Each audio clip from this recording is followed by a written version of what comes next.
SNESdrunk.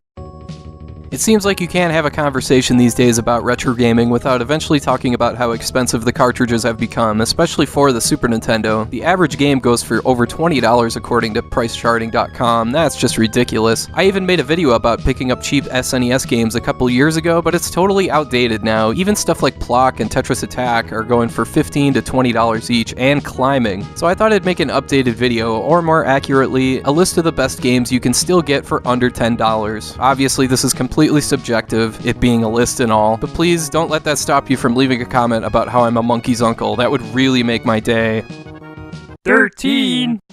Michael Jordan, Chaos in the Windy City. Right away you might be thinking, wait, what? And yeah, this is actually a pretty good game, an exploration-based platformer starring Michael Jordan and his superpowered balls. There's 5 gigantic stages where you find keys, unlock new areas, rescue kidnapped players, and dunk on enemies. The premise is pretty ridiculous, but believe it or not, this is a pretty well-made game, so if you're into platformers that make you explore a little bit, you should check this one out. 12. Boxing Legends of the Ring, otherwise known as Chavez 2, is a game you usually see like 3 or 4 copies for every time you go to a used game store, but this is actually one of the better 16-bit boxing games out there. No, it's not as good as Super Punch-Out, but it holds its own by implementing classic boxing strategy elements as well as a fantastic visual style. You also get to fight as guys like Sugar Ray Leonard and Roberto Duran. I know not everyone's into boxing, but even if you're not, this game still has its strengths. 11. Addams Family Values is a top-down adventure game where you play as Uncle Fester trying to rescue baby Pubert. In addition to the adventure-style combat, there's some RPG elements here too, like upgrading your attack, your equipment, and your life bar. Sadly, there's no battery save here, only passwords, but still, this is a solid game that you wouldn't expect to be that good, especially if you remember Fester's Quest for NES. If you're into games like this, Addams Family Values is by far the cheapest option out there. 10.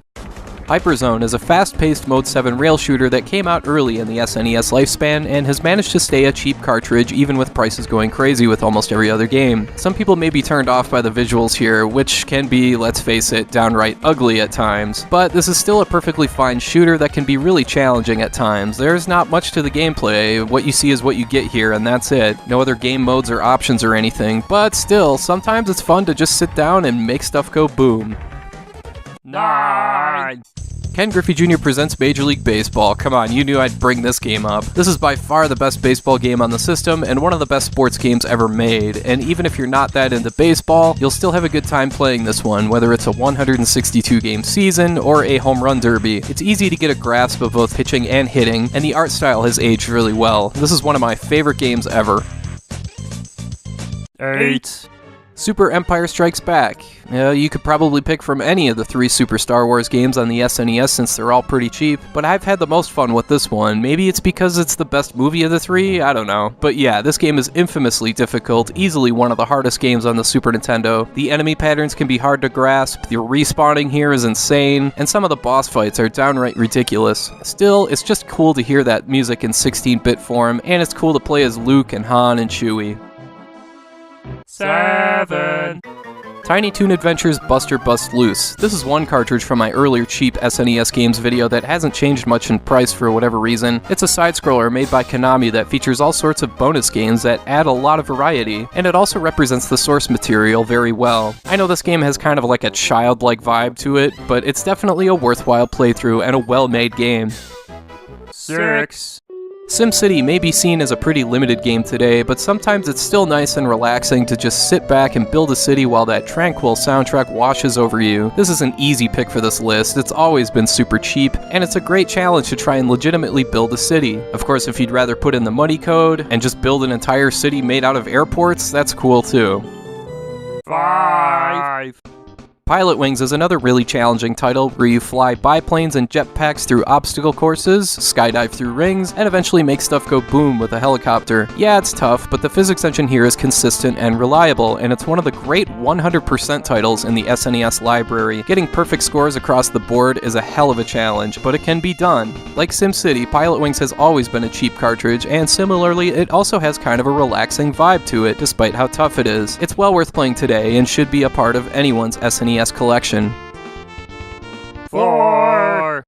Street Fighter 2, while the Turbo, Super, and Alpha 2 editions have gone up in price, the original SNES port has leveled off a bit, and while the other versions of this game are better, the original still has great visual and sound design, consistent controls, and is easily one of the better 16-bit fighting games out there. If speed is your style, there's Chun-Li, or Ken. If power is more your thing, there's Zangief or Blanca. If you want a balance between the two, there's Ryu and Guile, and there's also two wild cards like Dhalsim and E Honda. The first Street Fighter 2 still holds up great today, both as a single-player and two-player fighting game.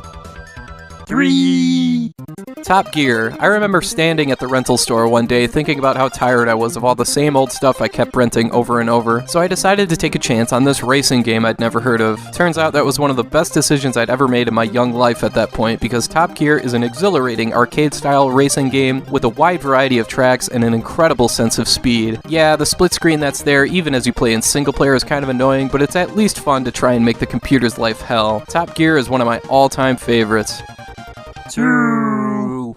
Goof Troop is another game based on a TV show, this time being a top-down action game that's one of the best multiplayer games on the system. Most of the gameplay is built around clever and intuitive puzzles where you both have to work together to progress through the game, so it really feels super rewarding the further you get into the game. Even if you're not big into Disney, this is a fantastic two-player game and a perfectly good single-player game as well. 1.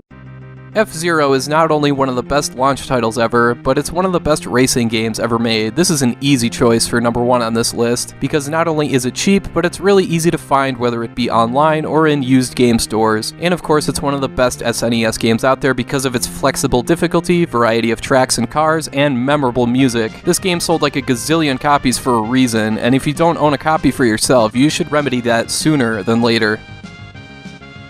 Alright, that's it for games under $10. Now, I know that if I simply expanded the price threshold to $15, that opens up a whole new echelon of games like Tetris Attack, Killer Instinct, Star Fox, Phantom 2040, X-Men Mutant Apocalypse, Total Carnage, Prince of Persia, on and on. The thing is, though, prices for those games are steadily increasing, so I wanted to pick $10 games that have mostly stabilized in price over the years, and I think these 13 that I picked are about as good as you're going to find in that price range. Anyway, that's all for now. Thank you for watching, and have a good rest of your day.